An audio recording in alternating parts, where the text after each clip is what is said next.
Video ini merupakan luaran wajib program hilirisasi riset berjudul Smart Firefighter Motorcycle untuk Masyarakat Urban, Ketua Peneliti, Dr. Himawan Hadi Sutrisno, kemudian anggotanya, Dr.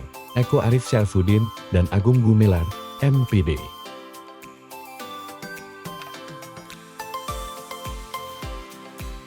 Smart Firefighter Motorcycle memakai skuter matic 125 cm3 bertransmisi CVT yang menggerakkan pompa sentrifug. Keselamatan didukung selimut anti-api, tahan hingga 2500 derajat Celcius, dan dapat digunakan berulang. Desain kompak dengan braket dan operasi yang mudah menjadikan motor ini ideal untuk akses gang sempit di kawasan urban.